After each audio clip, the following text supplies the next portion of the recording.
Okay. It's recording. Okay. All right. Okay. Welcome back to our brand new series. I'm Gavin Key. I'm Brad Chevarella. And welcome back to our brand new series. I forgot what it's called. Why am I watching this? Wait. 1, 2, 3. Why am I watching this? This is our brand new show and our brand new universe of content. What do we call this? We could call it a universe. We could call it... I don't want to call it a brand because that sounds like it's a universe of content. Yeah. All right. Okay. So, a lot of you know me if you're subscribed to this channel. This is my new friend Brad. We met here at Keene State College, and we're the best of friends. Yes, we are. This is Brad Chevarella. Brad Chevarella, where are you from? I am from Oxford, Connecticut. Oxford, Connecticut. The world's greatest place. It's a town that no one should know of. No. Yeah. All right. So Brad and I got thinking we should do some stuff together, and I already had plans for a podcast, and I'll get to that in a second. But we decided to venture into this together. Yes. And so as of right now, we have plans for 3 new shows for this channel. One you are listening to right now, and it's called "Why Am I Watching This?" This is pretty much our good movie review segment. This is pretty much saying why you should watch it if we liked it. I guess Gavin will tell you now about our other segment about movies. Right. Also, we're both film majors, Yes. so most of our content, not all, but a lot of our content will be movie related, film related. So the first show, which you're listening to right now, which is eventually going to be video format, but right now it's just audio. You can see what we look like. Because we're lazy. I have a camera over there, but I didn't feel like setting it up for the first episode. It's college. What do you want? Exactly. We got stuff to do. So yeah, this is Why Am I Watching This? And we'll get into this episode later on, but going into our other 2 shows. Yes. Brad, would you like to tell the audience about Are You Joshing Me? All right. So, Are You Joshing Me pretty much is we talk about movies. Yep. They are movies that are terrible in every way, and if it gives us pain, we'll talk about it. If it makes us laugh with how terrible it is, we'll talk about it. Oh yeah. And it's just pretty much are you joshing me right now? Like it's that me? bad? Are you joshing me? Really? That's pretty much it. That I think we're going to keep. So most of our shows we're talking about how we're mostly going to keep it clean. With right. The Why You're Joshing Me segment, we're pretty much just going to go swears. X-rated. Yeah, if we're feeling Yeah. if we're feeling it. Everything will be family friendly except for Are You Joshing Me, Yes. which is going to be hardcore. Hardcore, Brad. Hardcore. And then our third show, which will be the only show as of right now to stay in podcast form. It's a little more serious. It's not related to movies for the most part, and it's called The Key to Life Podcast. On this show, we will be brought to you by Gavin Key, co-hosted by the man himself, Brad Chevarella. This is the original idea I had that led Brad and I to start this whole thing, and it's basically just your standard podcast interviewing guests. And the whole point to the podcast will be interviewing people, finding out their life story, and then finding their perspective as to what is the key to life. And if you don't get it, it's a pun. It's a pun, Brad. Yes, because Gavin Key. That's my name. Key the to key life. to life. It's my name. It's the name of the show. You see what we did there? It's clever. Yes, it is. Yeah. So those are our 3 shows. The Key to Life, which will be coming soon to a podcast. Podcast network. Were you going to say podcast center? Yeah.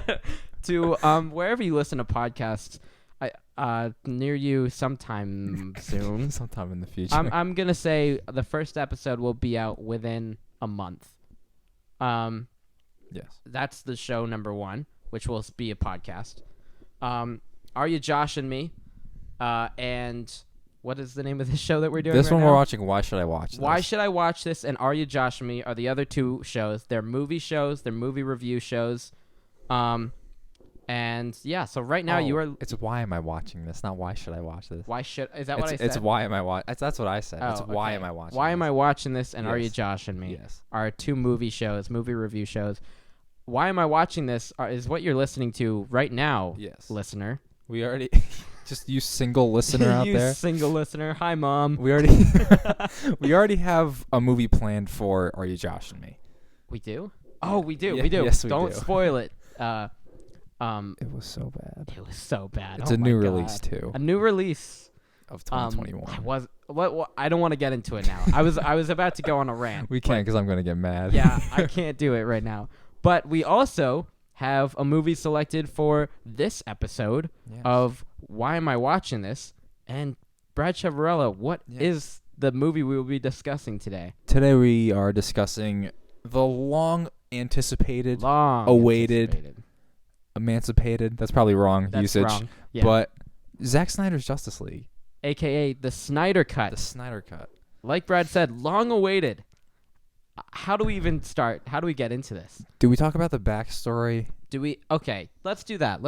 Okay. For those of you that aren't avid movie fans, side note, this is complete derailing the conversation. You asked me before if I was going to keep the headphones on. Yes. Wasn't planning on it, but I love the sound of my own voice in my head, so I'm going to keep these on. I don't blame you there. Yeah. So for those of you that aren't movie fans, we'll go through the backstory. So what is this? Yes. Would you like to start? I can start. Yeah. So back in 2016, Zack Snyder was directing Justice League. This is a DC Universe film. DC Your Universe Batmans, film. your Supermans, your Wonder Womans. The Justice Leagues. It's DC's Avengers, basically. Yes. Zack Snyder is directing this movie, and he's making a 4-hour-long version of it, even back in 2016, before anything happened. In 2017, Zack Snyder's family faced tragedy. His daughter took his own life. Took her own life. Yeah. Rest in peace. He had to step away from the project. The head of Warner Bros. Or someone in Warner Bros. Took in Joss Whedon, who was the director of the first two Avengers films. First two Avengers films from Marvel. Yes. Yeah. So you're taking a Marvel guy over to DC. Over to DC. Are you with us so far? It's good. Yeah. So pretty much, Joss Whedon takes Zack Snyder's 4-hour movie. Warner Brothers slaps a mandate on it to make it only below 2 hours long. So that's half the movie gone. And above that, Joss Whedon was pretty much supposed to only cover post-production. Right. Zack Snyder finished his film. He finished shooting. Joss Whedon was hired to edit the movie and maybe reshoot a scene or two. But what ended up happening is Joss Whedon came in and rewrote some of the script and reshot about 80% of the movie. A fair amount of the movie. Yeah, and it ended up being awful. It came out, and I remember seeing it, and I was like, wow, that was really good. And the more we've gone... how the tables have turned. It's a piece of shit. We could honestly talk about that in Are You Josh and Me. We could do it. We could. Yeah, we could. It's so bad. Oh, God. But, yeah, I mean, it was a wondrous moment when even Zack Snyder, Ben Affleck, Gal Gadot, Henry Cavill, the entire cast was saying release the Snyder Cut. Well, we'll get to that in a second. Yes. Well, so the 2017 Joss Whedon directed Justice League comes out, and it's just really bad. It looks weird. It's like weirdly really colorful. It looks too colorful and clean. There's no grit. It looks like they almost bumped up the contrast, the brightness. The contrast and the exposure. It just looks bright, like It weird, does. like ugly bright. It doesn't even look like either the first two Avengers films, because even in the Battle of New York, you felt grit. It looks good. Yeah, It looks good. And this is just it looks it's like clean. it looks like a commercial. It's really clean. Yeah, and I mean, other than the fact that it looks bad, it is also like really like he rewrote a bunch of the script, and he cut out some characters' backstories and really bad jokes and dialogue. He inserted a lot of bad jokes. He inserted a lot of bad jokes that work for Marvel and his vision, but Right. not Zack Snyder's. Right. It sounded like when Zack Snyder stepped down, DC said, "Okay, we'll get the Marvel guy and make this a Marvel movie, but it wasn't even like a Marvel movie. It was just this weird in between. It was a weird amalgamation. The CGI was bad. The green screen reshoots were so super obvious. Oh, and then of course there was Mustache Gate. There was mustache. There was the mustache. There's so much backstory. There was so much. If you're wondering what Mustache Gate was, Henry Cavill, aka Superman himself, was in between this when they were reshooting Joss Whedon's version of the Justice League. The actor that played Superman was already shooting a different movie for Mission Impossible. Mission Impossible Fallout. And for that movie, he was playing this swaggy British spy. August Walker. You remember the name? I believe was his name. His name was August Walker in that film, and he had this mustache that I guess they really wanted him to have a mustache for that movie. Granted, it was a very nice mustache. It was a great mustache. I don't know if it was a mustache too good to be signed to a contract by. His mustache was signed to a contract, and that's not even a joke. His face. And so when they went back to reshoot Justice League to make it worse, the studio that I don't remember what it was, either Universal or Sony maybe, that did Mission Impossible said, you can have Henry Cavill back to reshoot the movie, but he can't shave his mustache. And they said, okay, we're going to reshoot his scenes and digitally remove his mustache. So you put a CGI upper lip on Henry Cavill for all of his screen time. Let me tell you, it looks awful. The first scene. Okay, so this is how we'll lead into our actual review of Snyder Cut. Right. The first scene in Justice League, which is what people call it now.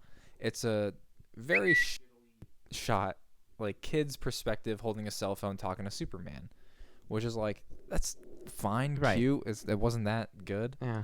The first opening scene to Zack Snyder's Justice League is Superman dying, and his Batman scream is heard around the world.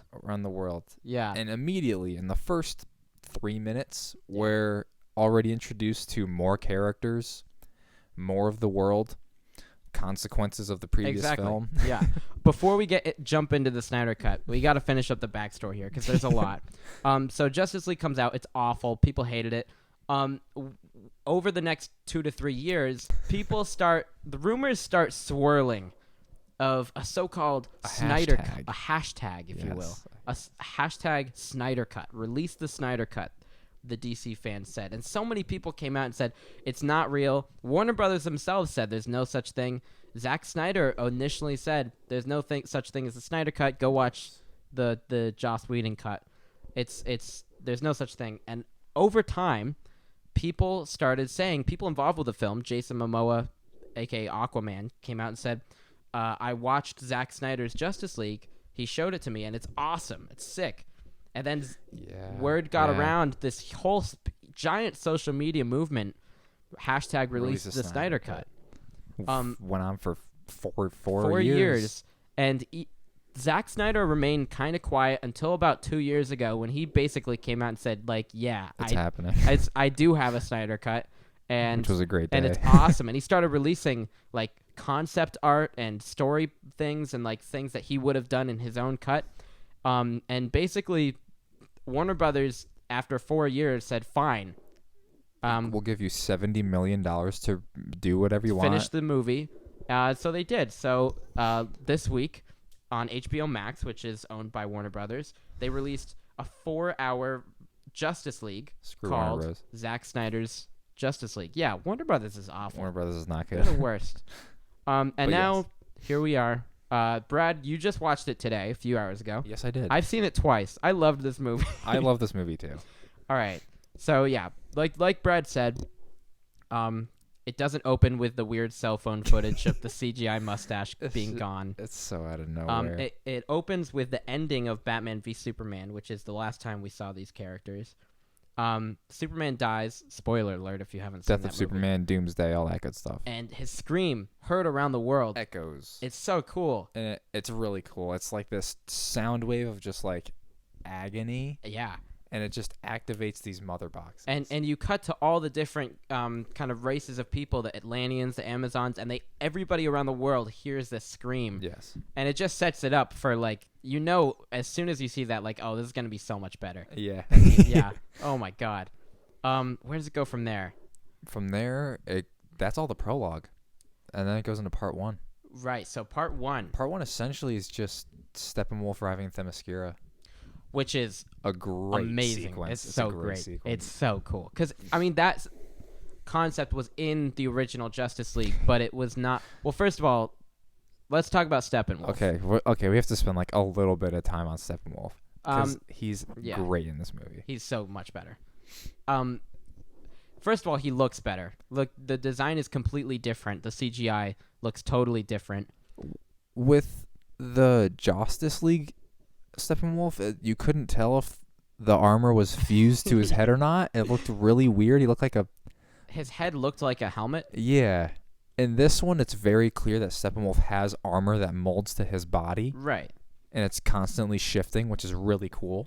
Well, that's not so. Yeah, he looks way better. The original one, he looks wimpy. Like he's not intimidating whatsoever. He's not scary at all. He also has no backstory in the original. He's just this. He's going to take over the world, and he's scary. No motivation. His motivation in the Justice League is the mother boxes. Right. So he's got in both cuts. Steppenwolf comes to Earth to collect these 3 things called the mother boxes, and it's like any other big movie. You put the 3 things together, and then big bad guy comes. Yeah, and so his goal is to find the 3 mother boxes. In the original cut, he's doing it for Mother, and he constantly talks about Mother. And you never know what this is. They never explain. Every few scenes that he's in, he'll get the mother. He'll find one of the mother boxes, and then he'll start talking to it, and he says like, "Mother will be happy," but they never explain it. Mind you, there's what Mother? Mother? That's all Joss Whedon. That's all Joss Whedon. Yeah. So we discovered watching this that the rumors are true, and that Joss Whedon literally reshot basically the whole movie. He about wanted 80%. to get his fingers into this movie and just. It was disgusting. It was not good. So cool. So can we please talk about good stuff? We're gonna finish Steppenwolf first. Yes. So I'm not a Brad. You're a big DC fan. I am. I know very little about DC Comics. So would you like to explain Darkseid and Steppenwolf? Yes. Briefly. Yes. I don't know that much about DC, but I do prefer DC Comics to Marvel Comics. Right. Technically, like in the film, Darkseid is pretty much the Thanos of DC. He's pretty much the big bad who demolishes planets like it's nothing. He lives on this planet called Apocalypse, spelled with a K, so he's pretty like. Oh yeah. He's up there. His military leader, her name's Granny Goodness. She's like this old lady, but she's super good at. And Steppenwolf is pretty much like a minion. Yeah, he works for Darkseid. So think of it as like Steppenwolf is Darth Vader. He's the main villain, and then Darkseid is the Emperor. So he's kind of looming in the background the whole time. Yes, I'd honestly go as far as to say, for the Star Wars people that know Star Wars, right? Darkseid is Palpatine. Desaad would be Vader, and then Steppenwolf would be Tarkin. Oh wow! So he's not even at Vader level. I don't even think so. Wow. I think because really, this entire movie, you get a really good sense of where Steppenwolf is coming from and what his desires are. In the original cut, there's no Darkseid. It's Steppenwolf is alone, and he's going to take over Earth because he's evil. That's it. Yeah. And you have to listen to him because he looks scary. Yes. That's it. In this one, you find out Darkseid is in it. You find out that in the past, Steppenwolf had betrayed Darkseid, and now he owes a debt of 50,000 worlds. 50,000 planets, yeah. And so now he's trying to buy back his loyalty, not his loyalty, his essentially. Build back his to trust, Darkseid, trust with Darkseid. Yes. And so he's going to get these mother boxes, and it works so much better. It really does. Right.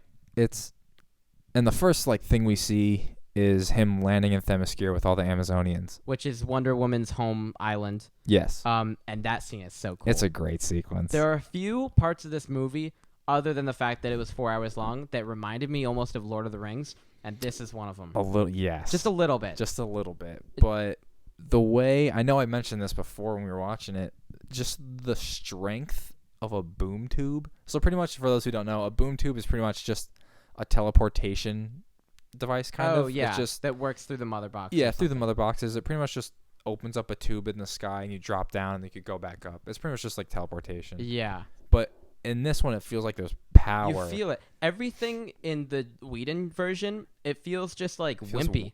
Like, I was just gonna say wimpy like too. Nothing has its power. Even like Superman, the strongest being in the universe, like feels just like it. You don't feel the strength behind anything. Yeah. And in this one, even like tiny things like the teleportation, you just feel it. So Steppenwolf comes down and like this. It's such a great scene. It reminded me of the end of Rogue One when they're passing the Death Star plans. Like they're just through the hallway. It's so you feel this like desperation of like we have to get this mother box out of here, and they're passing it from person to person.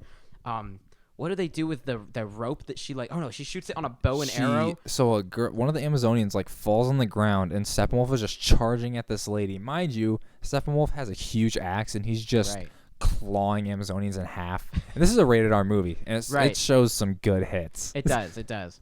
Yeah, she ties a lasso to the mother box and then to the end of an arrow, and she shoots it to another Amazonian riding a horse. Oh, it's so cool. To get it away. And Steppenwolf is just on this verge of just destruction. Right. Just going through these things.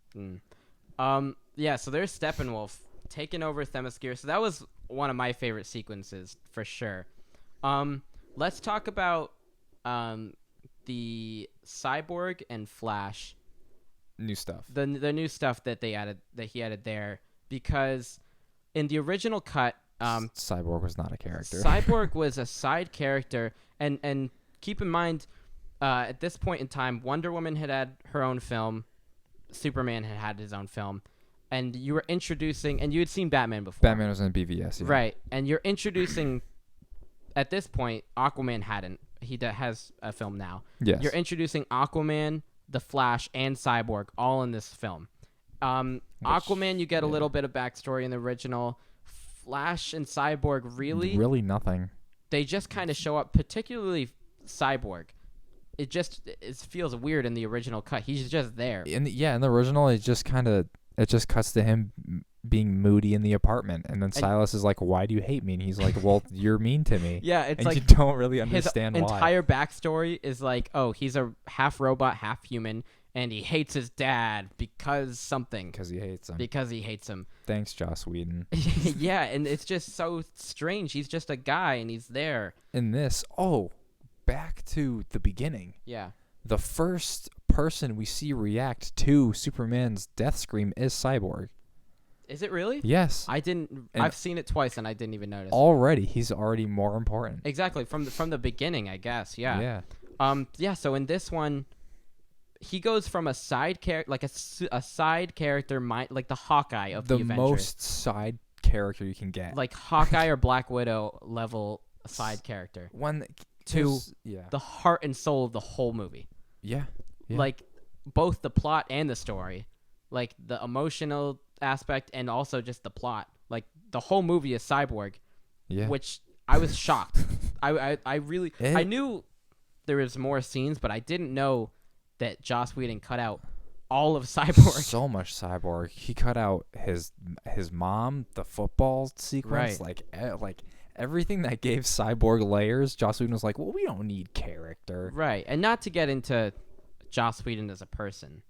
No, don't. No, not going there. No. No. There's some controversy. We won't get into it. Which he's just not that, but good of a dude. Right. I'm not saying anything. I'm not saying anything. But he did cut out 4 semi-major people of color. Yes. And I'm not saying anything. Yes. But that's all I'm gonna say. That's it. That's all I gotta say. That's all I gotta say. But long story short, he's so much better in this film. So much better. You really feel for his story, and everything that happens to him makes sense. It makes sense. He's not just a guy that's there. Like he is literally the heart of the movie. Yeah.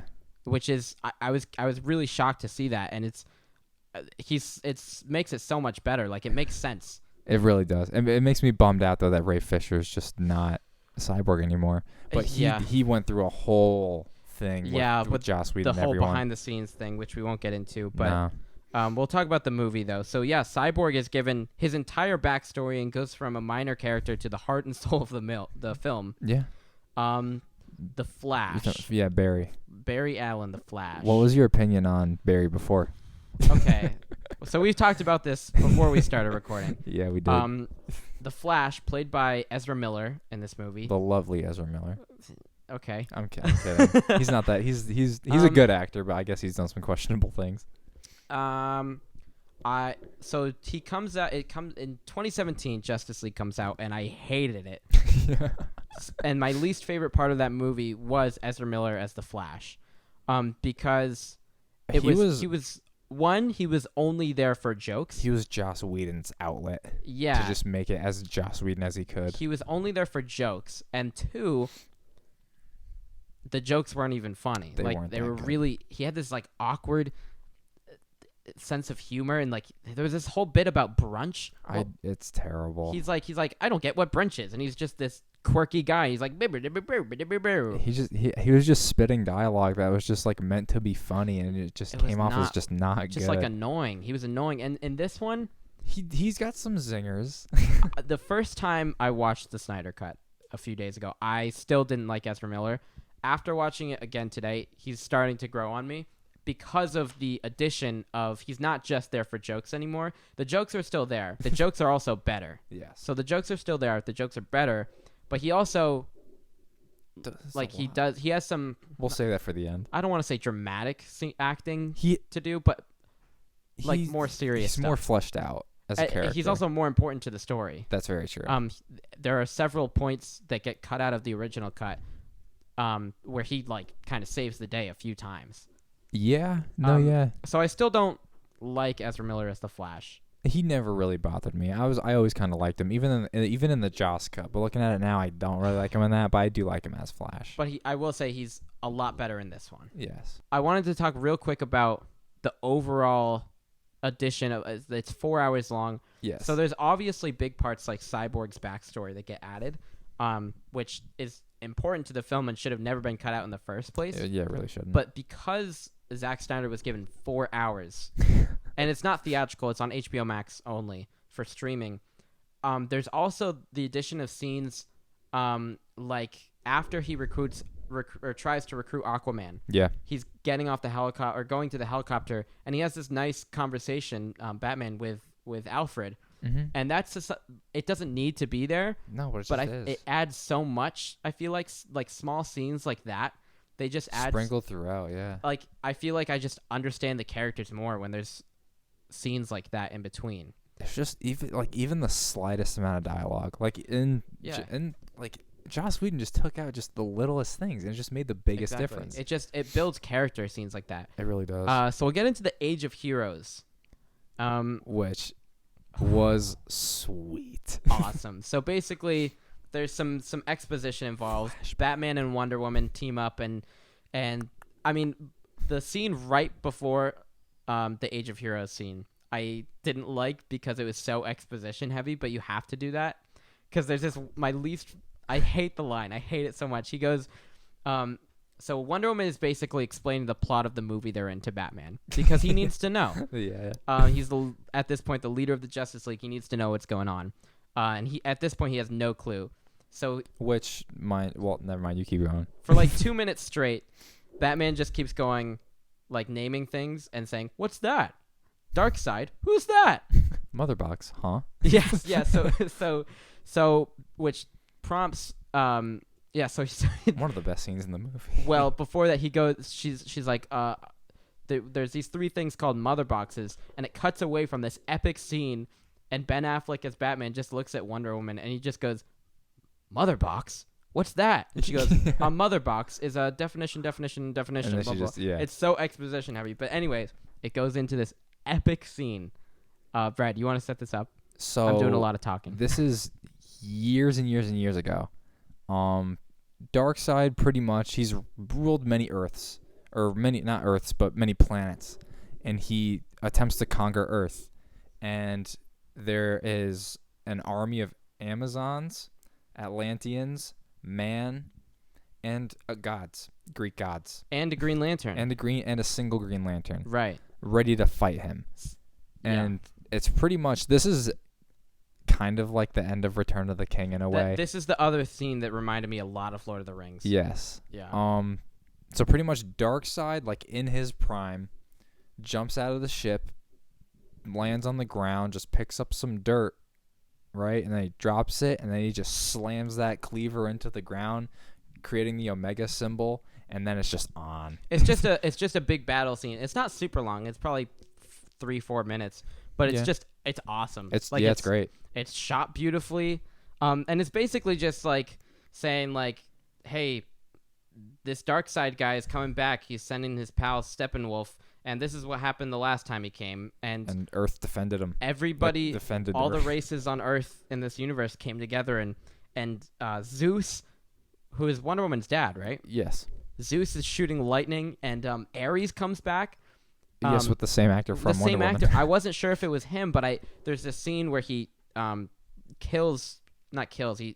gets Darkseid. Oh yeah, he swings an axe right into Darkseid's shoulder. Yeah, so she says like Zeus was there and his son Ares. I was like, Ares, like, is that going to be the same actor? And there's this close up when he stabs Darkseid. I'm like, oh my god, it's him. It's Professor Lupin. It's Professor Lupin, which was awesome. They got him back.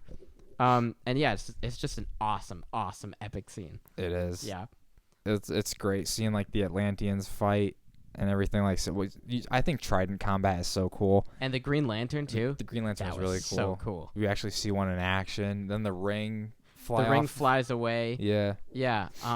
Okay, where does it go from there? I completely forgot to mention this is a spoiler talk. I think it's too late. It's definitely too late. Maybe I'll go back in the beginning and say something. From there on. Well, we haven't really talked about Aquaman.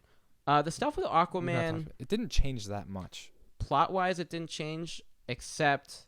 I mean, I love Aquaman. Well, obviously, the underwater scenes look way better. Except, like, the dialogue in this one, it's already set up with one of your favorite actors. let's get into that, Brad. Yes. I've said I've liked this movie a lot, and there's a lot of major improvements. Cyborg has a backstory. Flash has a better character. It looks better. There's just a mere presence of one singular person that sends this movie to the stratosphere for Gavin. Let me tell you, there is. If I had to choose one thing that made this movie a million times better, it is the inclusion of the one, the only, Willem Dafoe as Volko. Who is an Aquaman character. Aquaman's mentor. Yeah. My favorite actor of all time. I'm in love with Willem Dafoe. I think he's my favorite actor. I think he might be the greatest actor of all time. I think he's close. He's a great guy. Love Willem Dafoe. And he wasn't in the original Justice League. He was not. He was in this one. And he has long hair in this one. He does have long hair. He has like normal short Willem Dafoe hair in Aquaman. Yeah, so he's in Aquaman, not in the original Justice League. But in this one, he has long hair. And his inclusion, even though it's little, makes a difference. It does make a difference because his inclusion, along with Mara, who has a British accent for some reason. Amber Heard, what are you doing, lady? I don't know. Okay, first off, like, why are you British? And then you're an Aquaman, then you're fine. Second, why'd you do that to Johnny Depp? Okay, if we're not getting into the Joss Whedon stuff, we can't get into Johnny Depp. That's true, but I'm just saying, like, Amber Heard, like, you messed up. Keep going. Right. So the inclusion, I mean, she was already in the original Justice League, but they changed her scenes for a lot. She was in the original one for like just the one scene talking to Arthur, and this one she's in it for like a tiny bit more. She's in like, she actually uses an ability against Steppenwolf that people have wanted to see. What was it again? So Mara can manipulate water, and Steppenwolf kind of chokeholds her against the wall. Right. And Mara just starts sucking the water and the blood and everything out of Steppenwolf's face, and he just chucks her to the ground. And it's just like a great it's just a great strategy. That wouldn't have happened if it was PG-13. It wouldn't have, but it was so awesome. Yeah, you're seeing the blood come out of Steppenwolf's face. Yeah, but the inclusion of Willem Dafoe, and I'm not biased in saying this at all. Yeah, not I swear, biased. No bias happening here. This is the most bias. The inclusion of Willem Dafoe and the changes to Amber Heard's character in the movie set it up perfectly for Aquaman. Yeah. Which is, at this point in the past, but this takes place before Aquaman, so it sets it up perfectly. It really does. Much better. Like it flows into Aquaman really well, actually. It's honestly, like, with this, you could watch. Honestly, you could watch it timeline wise. You could. Wonder Woman, Man of Steel, BVS, Justice League, Aquaman. It works pretty flawlessly, actually. It actually does, yeah, which is cool. What else? So we've gone through a few characters. Ben Affleck's Batman. What are your thoughts? He's my favorite on-screen Batman. Really? Just like looks wise, I think he looks great. I love the suit. I don't think he gets enough to do. Exactly. That's my problem. My biggest problem with Ben Affleck's Batman is that we don't see enough of him. Not just in this movie, but in general in DC. Yes. In that he's a great actor. He's a great actor. It's just wasted potential, I feel like. Yeah, it is. Like, he's really... And I like what they did with his character in this film a lot. Because he's trying to kind of redeem himself. But he's old Batman. He's like 46, 47 or something. He's been Batman for 20 years in this movie, yeah. At this point, and in Batman v Superman, in this DC universe, he's been Batman for 20 years. And he's just now doing the Superman stuff and the Justice League. And he's kind of gone through this whole character arc that we're seeing the tail end of. But there's a 20-year career as Batman that we just don't we never see. And it just feels like his arc in this movie would feel so much more complete if we had seen any of him as Batman. Anymore, yeah. Before Batman v Superman. So that's really my only problem, is that we don't see enough of him. But I do really like him in this movie, even though we only see the end of his character arc and not the beginning. Something I noticed while watching it the second time, which is probably up there with Willem Dafoe, is my favorite aspect of the film. I'm probably going to rewatch this again. Yeah, overall. Within the next couple days. Really? Yeah. Yeah. Overall, and this goes for Cyborg's backstory and everything, it fixes one major problem. It's not even a problem. It just does something really beautiful, is that in this version of the film, all of the characters, all the main characters at least, are on this sort of, not a redemption arc. They're all trying to grow past what's holding them back. Mm-hmm. So you have, I'm going to not include Superman. So you got Batman. Superman's trying to get past death, right. Batman is trying to redeem himself from being kind of a jerk in Batman v Superman. He feels guilt. Yeah. He feels guilty, and he swore upon Superman's grave to do right by him. So that's pretty much his motivation. Yeah, he has a line where he basically just says his motivation in the film. He said, like, in the last movie, I was trying to tear us apart, and now I have to bring us all together. So yeah, he's trying to move past that. I guess Wonder Woman doesn't really. Wonder Woman kind of does because of Steppenwolf. While Wonder Woman and Steppenwolf have conflict, he does bring up that he's like, right. Why did you leave your people? Yeah. So she's trying to come to terms with, I guess, kind of why she left her people. Flash, is trying to do right by his dad. Do right by his dad, who is in jail. For no reason, like not for no reason, but he was falsely accused for the murder of Flash's mom. Right. So he's trying to not impress his dad, but kind of get his dad out of jail, and his dad is saying, like, do something with your life. Yeah. Stop trying to get me out of jail. So he's trying to do that, prove himself to the world and his dad. Aquaman, who this story arc is continued in Aquaman, the movie, he's not trying to, but he needs to learn to accept his places as the rightful heir. Yeah. At this point in time, he doesn't like the Atlantean people because he believes that his mother left him as a child, and he was pretty much no one looks up to him because he's a halfling who's pretty much like half human, half Atlantean. Yeah. So he's starting that journey. So he's starting that journey, and he's learning to accept his who he is. Yes. And same goes for Cyborg. I think Cyborg has the best. Yeah. He goes from having the least to the most. Yeah. Which is crazy. So his whole thing is he's trying to also accept himself for this what he is. Yeah. And he has a really beautiful character arc in that at the beginning he calls himself a monster. And then at the end of that scene, the weird, not dream sequence, but when he's with the mother box, and he's like, I'm not broken, I'm not alone. Yeah. That's like really great storytelling, actually. Yeah. There's a small scene with him that it was pretty much just pure imagery, but I found it really effective. And it's when I think it's after he leaves Diana in like the alleyway, and he has the mother box, and he goes to his grave, and he digs it up, and he puts the mother box where his body would have been. Right. That to me that just hit hard. That's very Zack Snyder. It is. I feel like a lot of times Zack Snyder is really always going for symbolism and metaphors, and it doesn't always work. But sometimes it really hits. But when it works, it really works, and that is like, that was really cool. And also at the end, kind of paralleling that, he goes after he's kind of completed his character arc for the film. He goes back to the grave and he kind of takes off the sweatshirt he's been wearing for most of the movie, so he's not hiding himself anymore. Yeah, he accepts the machine that he is. Right, which is really cool. And this isn't really anything, but I just gotta say, I love the scene when he gives the woman $100,000. I just thought it's really heartwarming. I just thought that, like, not even from like a storytelling perspective, I just thought that was so cool how he can do that, because I'm not a DC fan, so I don't really know much about Cyborg. I just thought that was so cool. He's just trying to be like a good guy, and he saw this lady struggling with her life, and he's like, maybe I could just help her out. So he just did it, and like even like that little thing just makes you feel like, oh, Cyborg just wants to do good. Right, and even I said not the minor characters, but even the side characters have their own arcs, in that his dad is trying to be a better father. Silas, yeah. And he's a side character, and he has his own complete character arc.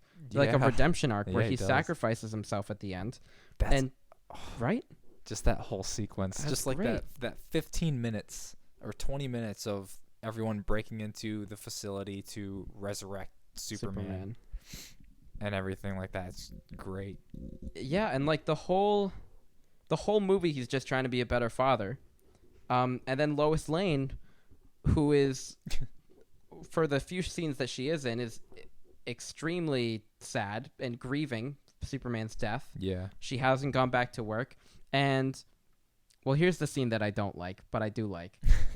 There's this really beautiful scene in the movie where Lois, who is Superman's girlfriend, has a... Yeah, she has the ring. Yeah. She has a fiance. Yeah. Has a really nice conversation with Superman's mom, Martha, which is a big controversy with the Martha thing from Batman v Superman. I never understood that. That always made sense to me. Continue.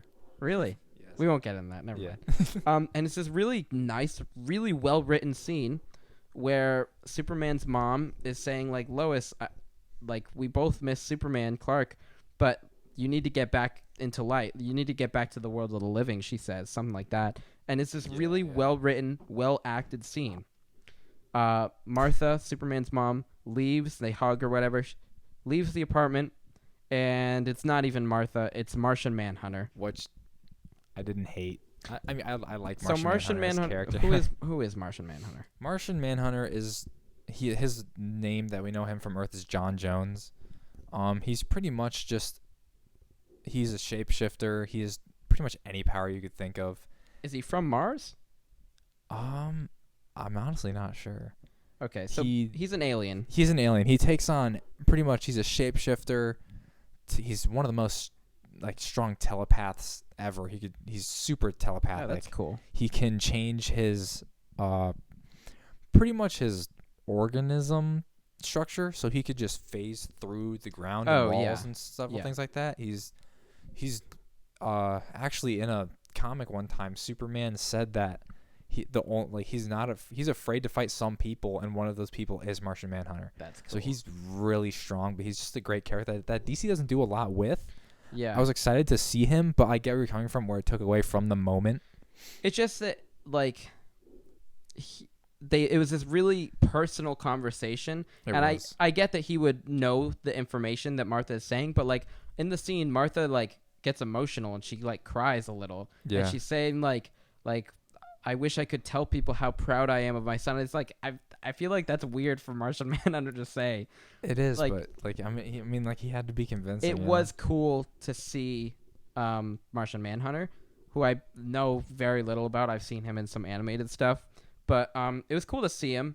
His design looks a little weird, but it's a little weird. It doesn't bother me. It doesn't bother me either. I mean, he's he looks weird and everything. That's true. So I don't know. He has a lot of face makeup, like with the ripples and stuff. Yeah. But I don't know. Like I'm down to see him in more live action stuff. He's a great character. Yeah, that would be cool for sure. Yeah. So but I still think like that scene. I still think it didn't lose all of its impact because I think it's important for Lois's character. right. You know, I do get though where you're saying like why does It is important for her character though. So she basically just accepts the fact that she does need to get back into the living and stop mourning Superman. And as soon as she makes that decision, Superman comes back to life. even if it is Martha Manhunter who convinces Martha him. Manhunter. Martha Manhunter. Oh my God, that's great. Or Martian Martha. Martha Manhunter. Martha Manhunter That's works. great. Yeah. That's hilarious.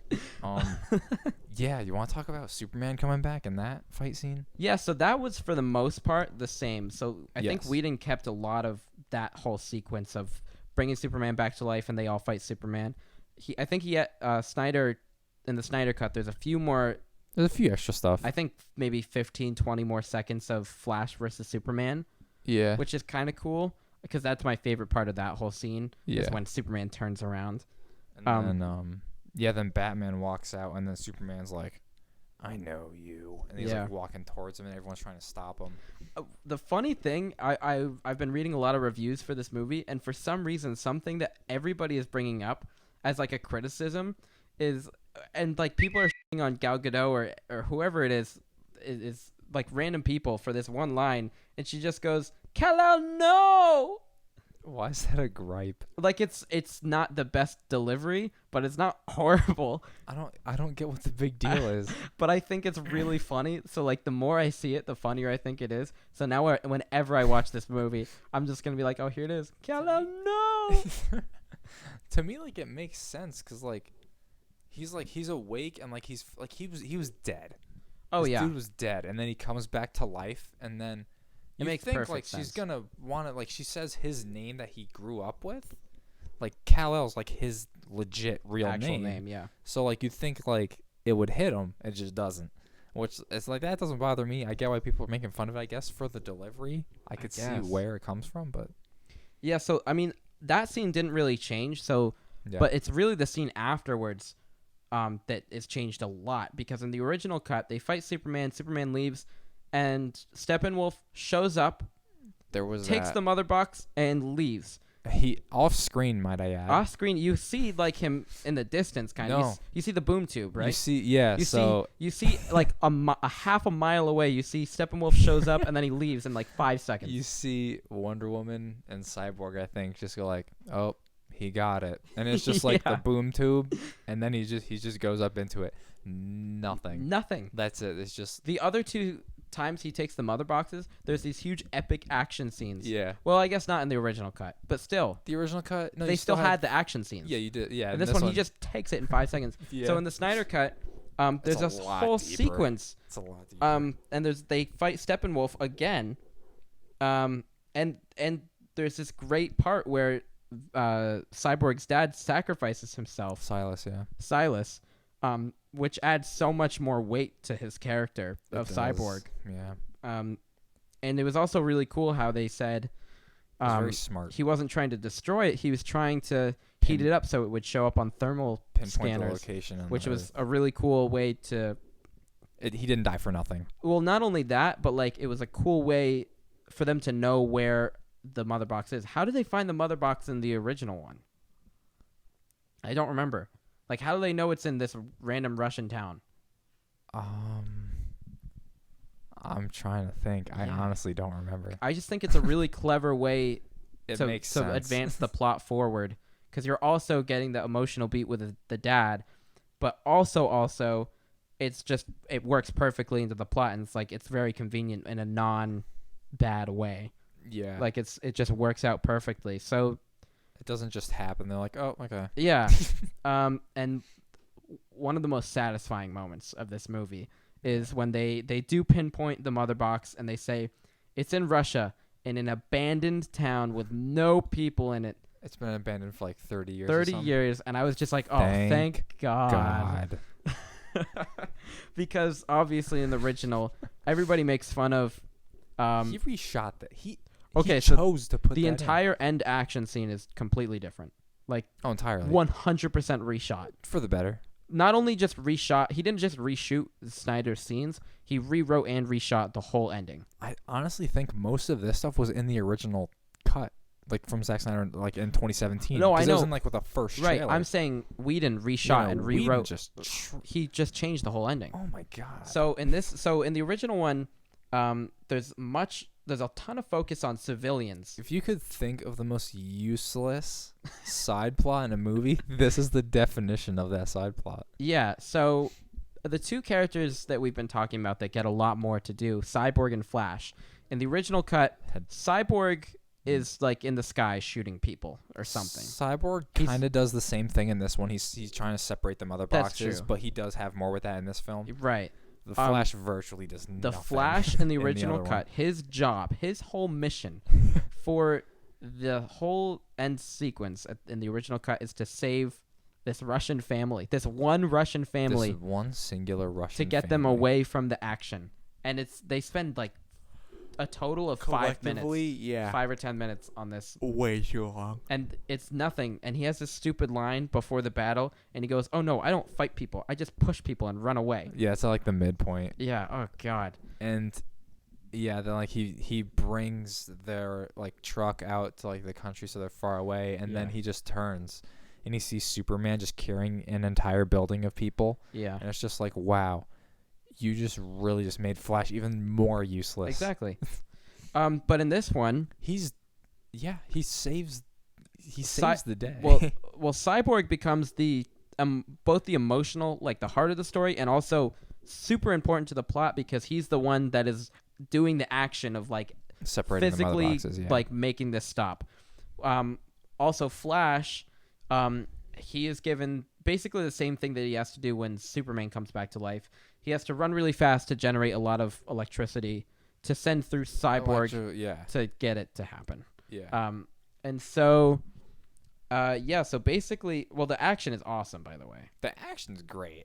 Way First better. off, like, just, I mean, like, we're definitely skipping over this because it's a 4-hour movie. Right. But, Batman uses, like, the missiles, just breaks right through, and then Steppenwolf's just like, oh, shit, parademons, go kill him. You have this great shot of all of them. Oh, I feel like that might have been in the original cut, was it? It wasn't. It wasn't? No, it wasn't. Oh, because that shot was awesome. It was I thought it was in the Whedon cut because it was a very Avengers style Yeah, no, it wasn't. shot. They're all in slow-mo coming, not towards the camera, but the general direction. So awesome. It's great. It feels deserved in this movie. And Aquaman has some, all 6 of them have something to do. Awesome scenes. Like, they all have at least 1 or 2 awesome moments. Aquaman still has a sequence action in the sky, which I still really like. Right, he's just falling because he can't fly. He's just falling. Just falling, killing parademons. And he falls through a building and he's fine. He's such a bro. Yeah, he's awesome. What else? So, yeah, Batman's like legit just taking out parademons. Just that's on all like he does, the defense, which I'm totally fine with. He's just taking them out left and right.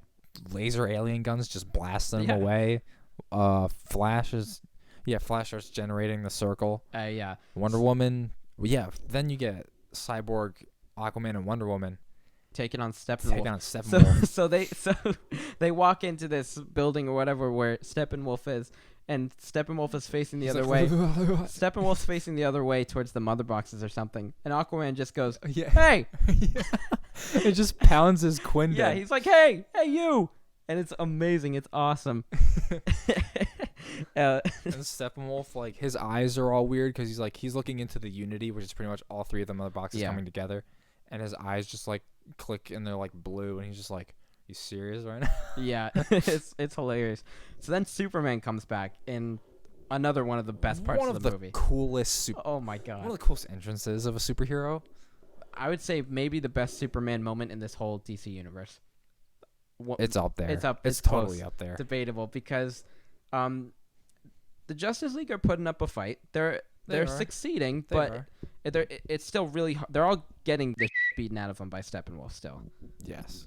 Superman shows up right in front of Steppenwolf. Steppenwolf swinging an axe to and chop he doesn't Cyborg's even arm. like hold up his arm to stop Steppenwolf. he just stands there and he's like invincible and just stops. It hits his shoulder. He looks at Steppenwolf and he goes, "Not impressed."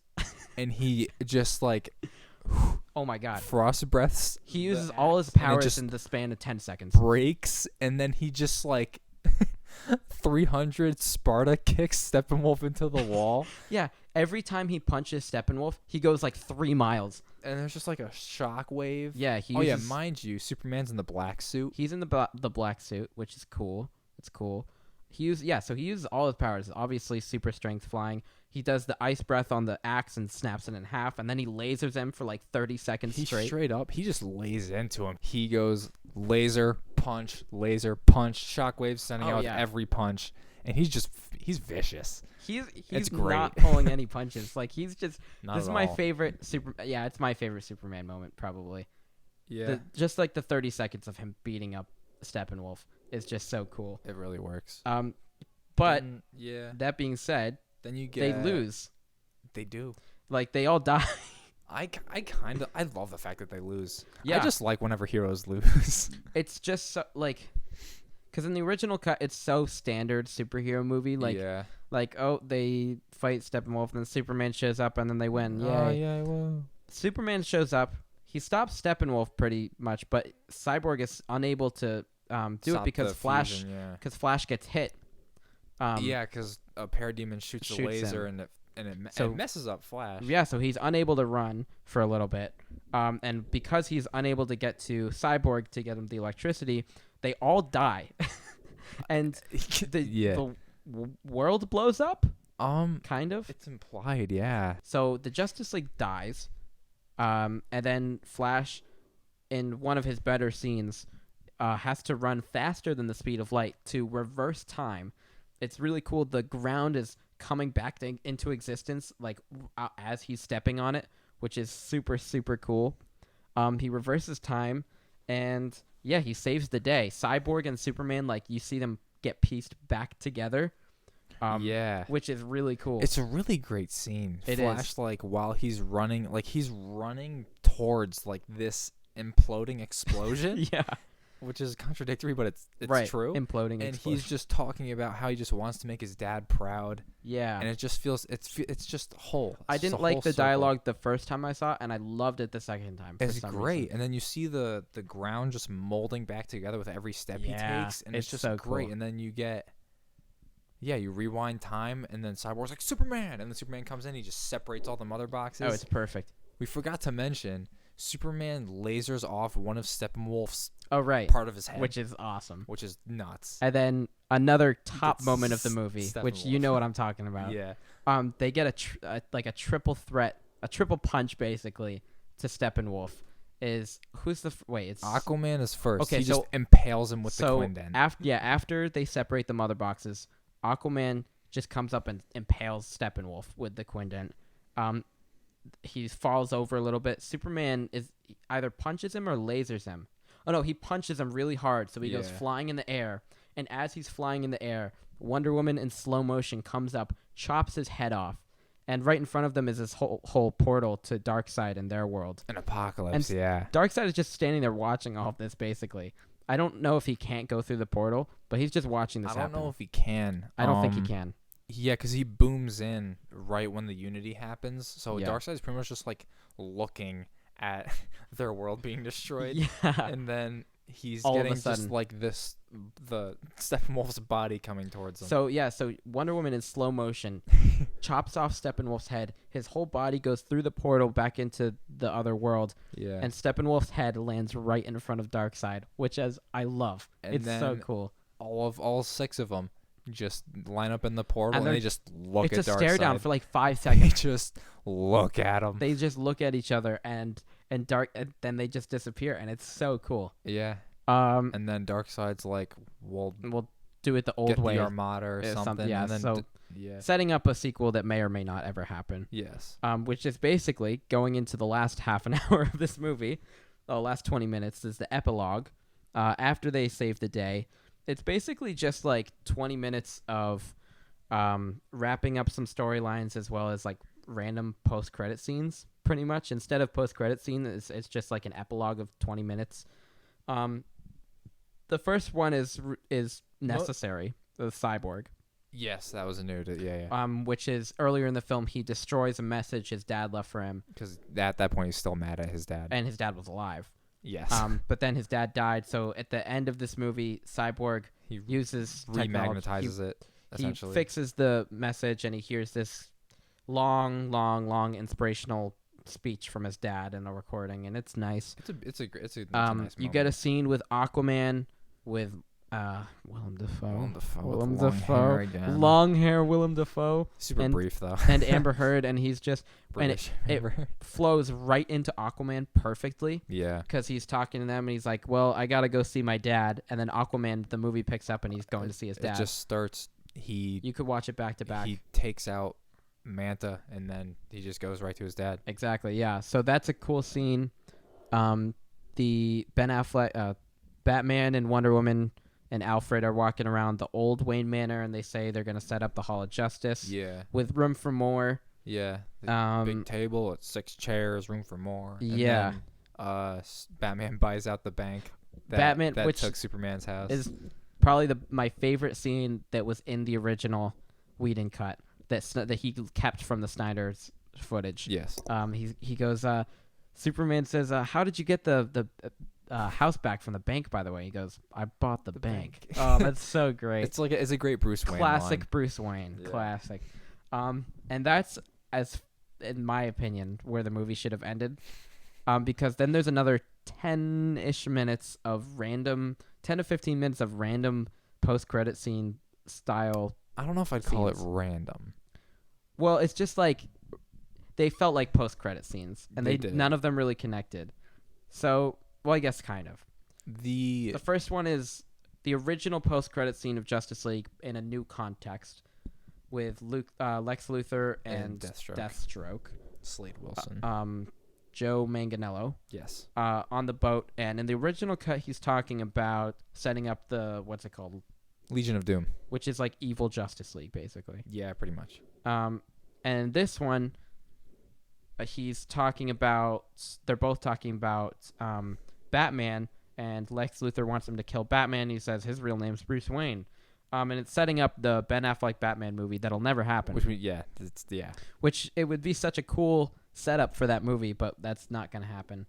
And then you get the nightmare sequence, the long-awaited. So this is all reshot. Does not like. I don't hate it. I hate it. Do you hate it? I don't hate it. I don't hate it. I kind of like it. So this whole sequence was reshot recently, like last fall.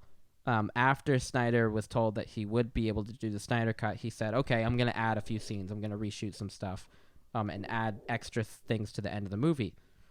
And it's this whole futuristic scene that was supposed to set up Justice League 2, which also may or may not happen. Yes, and this carries over from Batman vs. Superman. Yeah, so in Batman v Superman, he has this nightmare in this dystopian futuristic world where Superman is bad. Darkseid takes over. It's a mix of like injustice with Darkseid taking over, which is interesting. Right. So this is a also set in that timeline or whatever.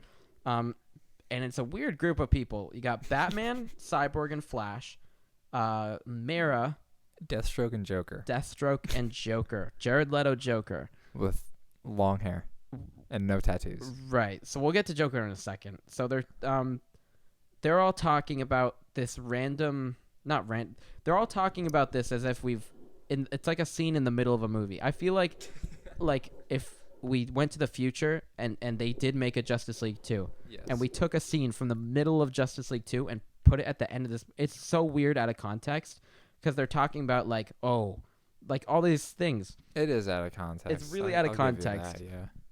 It's kind of cool to think about, I guess. So it's evil Superman, and they're all trying to go back in time or something. And then they're having a conversation, and you just hear, and you turn around, and there's Jared Leto Joker coming back for his second appearance. Yeah. Who his first was in Suicide Squad, and I would say universally hated. Academy Award-winning Suicide Squad. Academy Award-winning Suicide Squad. For makeup and hairstyle. Fun fact, Suicide Squad, one of the most hated movies, or hated superhero movies at least, of all time. Of recent years. Of DC. Won an Academy Award, an Oscar. That being said, it was for makeup and hairstyling. So it's like not that prestigious. It doesn't count, but I still will always refer to it as Academy Award-winning film Suicide Squad. Yes. Jared Leto was, I would say, universally hated in that movie. He was trying way too hard, and it's tragic to see Heath Ledger, then Leto, then Phoenix.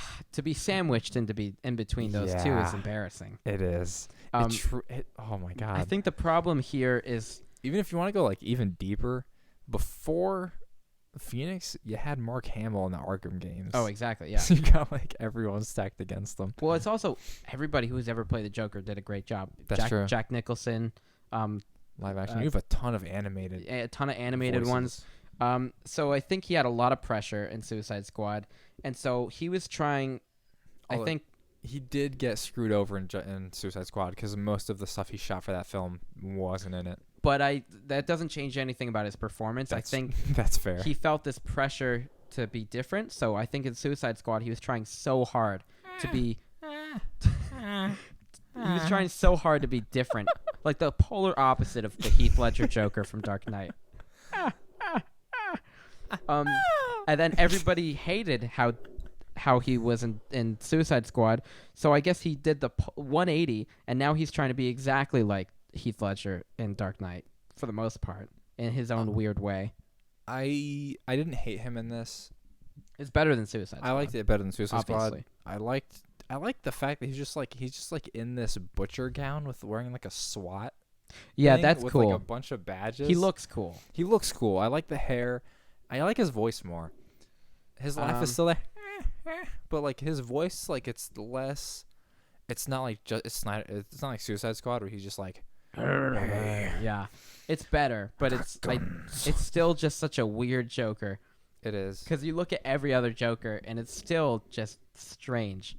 But still, the whole sequence only existed so that Affleck and Leto could have a scene together as Batman and Joker before they both get recast. Because I mean, whether or not we see either of them again in future DC films, I doubt that we'll ever get a Batman movie with Ben Affleck and Jared Leto. That's just not going to happen. Yeah, I don't think it's going to They happen. might show up again in other things, but that's just not a reality. It's so not. I think he wrote this scene so that there could be a Batman Joker scene. I didn't hate it. And it felt like, okay, I have one scene to do the entire Affleck Leto Batman Joker relationship. What do I do? So they just kind of hit all the Batman Joker beats basically. I love Joker though, so I did really. I liked the conversation. It was they were classic. having It was about, classic Batman Joker. About Joker's like, you need me, and then Batman's like, he legit, like in that timeline, Batman just tells him he'll kill him. Oh yeah, that was great. I'll get to that in a second. So it's classic Batman Joker.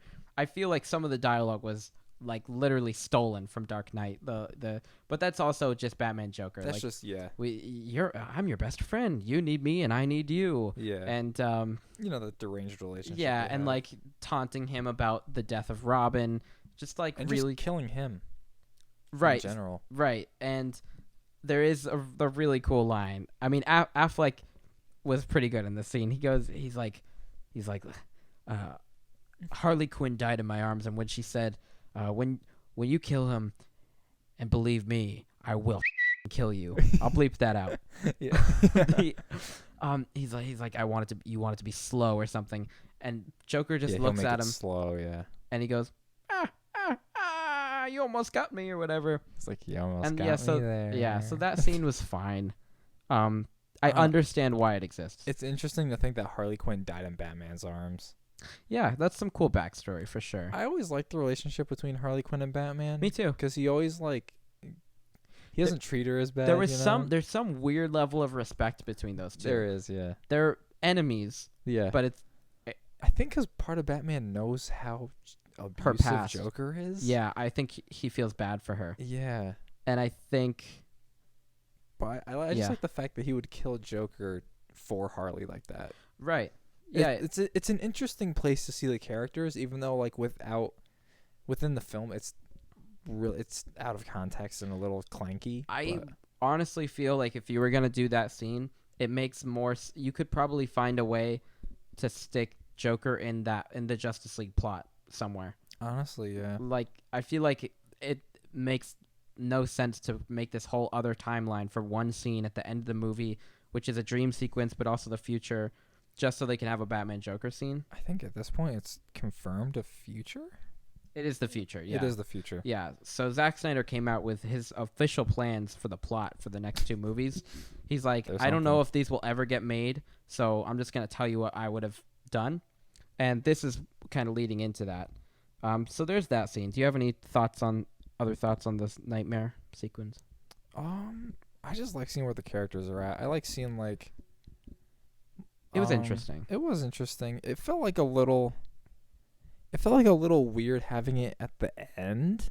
I think it would have made more sense if it was during the film. I think the whole thing is just weird in general. I mean, it didn't feel like it was out of place. It didn't feel necessary. Right. But it kind of did because this is a sequel to BVS. Right. So it does have a nightmare. So it is a continuation.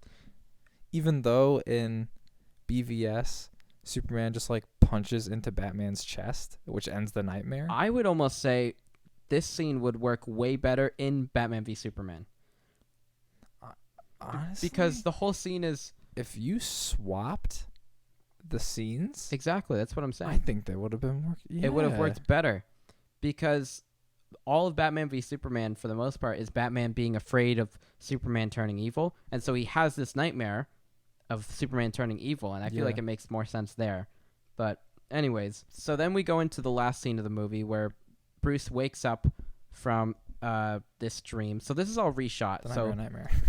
This Martian Manhunter scene and the nightmare sequence were all reshot last fall. Yes. The Batman Joker conversation, I don't know if you know this, they weren't even acting with each other. It was complete. If you look at the way it's shot, yeah, I could tell. Like they weren't even there the same day. They're not talking to each other. They're talking to other like stand-ins. I could tell because it was always separate shots of them. It was either separate shots or like really obvious over-the-shoulder shots. Yeah. And then also there's an obvious part of this last scene.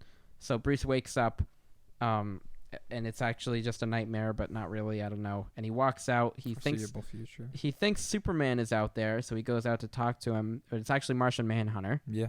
John Jones. And this is also clearly reshot because Ben Affleck looks really good. He looks fit. Oh, he looks mad good. He looks way skinnier. He's a good-looking dude. Because I think he was in rehab for a while. Yeah, he went back to rehab. And when they were shooting the other DC films, he was like a lot bigger and muscular and in this one, I think he's sobered up. He's like really skinny, and he looks good. So Martian Manhunter shows up. Yeah, and then he's just like, "I'll be around. I saw you guys just like save the planet." So yeah, I liked this more than the Joker scene, but it also felt unnecessary. This one reminded me of when Darth Maul showed up in Solo for no reason. I could see where you're saying that. You know how like they tie it into the plot of Solo, but then he, for no reason, he ignites his lightsaber and on the hologram just in case people were wondering, hey, I thought Darth Maul died. Is that really Darth Maul? He's like, look at my lightsaber. It's me, Darth Maul. I think it's like just for continuity's sake. Right. So the one part that this scene reminded me of that is at the end of it's an okay scene, and he basically says like, hey, good job. I'll be around. I'm gonna join the Justice League. Yeah. And then he says, "Oh, 7 members, hell yeah." And by the way, some people call me the Martian Manhunter. But it didn't feel ham-fisted. It could have been a lot worse. It could have been a lot worse. And then he flies away, and the movie's over. Yes. So, I don't know. I'm just excited to see Martian Manhunter. I like the Justice League. I love the Justice League. Right. No Green Lantern in this Justice League, which is interesting because he was going to be introduced in one of the later sequels. He was going to be in this one, in the Snyder Cut. Oh, he was. They were going to have Jon Stewart, and I don't know if they shot something or he had. I think he at least had a script for a scene, but Warner Brothers said no, we have plans for Jon Stewart soon, but then they never did anything. So Jon Stewart's a really good Lantern too. yeah, I don't know how he would have fit in, but so yeah, there's Snyder Cut. Final thoughts, Brad? Well, going back to the title, why am I watching this? Why am I watching this? Because I'm a DC fan, and I've been a supporter of the release of Snyder Cut since it became a thing. I've been wanting to see this movie for years. Yeah. And yeah, I want to support Zack Snyder's vision. You know, like he's been through a lot. You know, I just want to see what he did. That's why I'm watching this. Is that I'm not as big of a DC fan, but I was so fascinated in the concept of Zack Snyder's official vision of what he was going to do. Yeah, this is huge. Fully realized. Yeah, like this doesn't happen very often. This is a rare occurrence. There's maybe 25 movies in existence, big Hollywood movies at least, that this exists of. So it's cool to really see his actual vision of what it would have been like, fully realized. Oh, and also he dedicates it to his daughter at the end, which I thought was really nice. Yeah. Overall, I think it just works. It fleshes everything out. It doesn't feel contrived. It feels like a natural plot, natural I would characters. say overall, the biggest improvement is that it flows. It flows. It really flows. Whereas Whedon's cut, other than the bad dialogue and the weird stuff that he added, just continuity's sake, it's all over the place. He also, and this part isn't necessarily Whedon's fault, is more Warner Brothers, is that it feels like he took the 4-hour cut and like just it feels trimmed. It feels sloppy, the original cut. Yeah. It just feels like it's missing things. Whereas this is everything in that story and then some. Yeah. Like it's not missing anything. No, it's not trimmed at all. It's the full realized story of this plot. And there's nothing missing. All of the characters have backstories and character arcs to some level, even side characters. I would watch this over the first 2 Avengers movies. That could be because I'm a DC guy. I'm a Marvel guy, and I agree. I love this movie. The characters, the story, everything just works for me. Willem Dafoe isn't in the Avengers, all right? He's in that 2.5. Be your one he's in 2.5 scenes of this movie.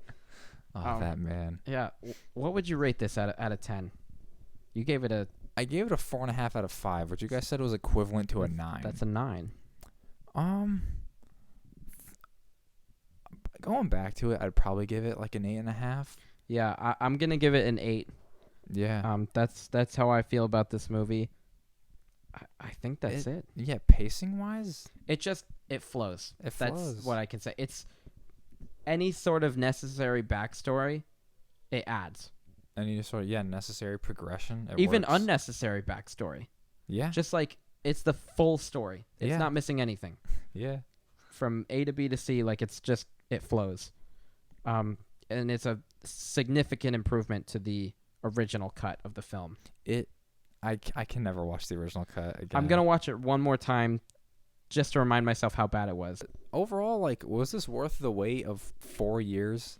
Yeah. For Zack Snyder? I think so. I didn't think this would happen for like 20 years. I thought... A lot of people just think it wouldn't happen. I thought that it did exist. Some people said it didn't exist. I thought it would happen in like 15, 20 years. Not this soon. And he would return to it. But I'm so happy that he made it at this... They allowed him to make it at this time so that if Warner Brothers agrees, the door is open to possibilities of the Snyderverse, so-called Snyderverse, could continue in some sort of way. Yeah. Which I think is really cool. Significant improvement. It really shows the power of the fans too, because the fans really they stood up for it. They were pushing for this. Yeah, and the actors, the cast. I think the whole movement was just like a really positive thing. Yeah.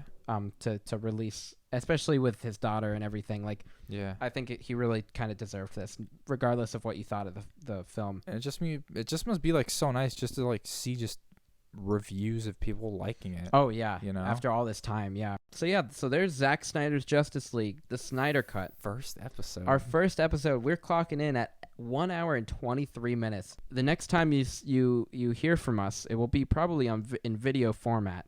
Yeah. So yeah, so look out, subscribe to the channel, and be looking out for more episodes of Why Am I Watching This? Ari, Josh, and me. And The Key to Life. And the Key to Life podcast. 3 new shows coming soon, and anything else that might pop up on the channel. Short films by myself or Brad. Whatever, or any other things that we decide to do. If you want to give us a movie to talk about. Yeah, recommendations. So that's it. It's 1 o'clock in the morning now. We've gone. It's 1. Are you serious? Yeah, we did this for an hour and a half. Zack Snyder's Justice League. Batman. Why am I watching this? I'm Batman. Why am I watching this? Willem Dafoe. Yeah, Willem Dafoe.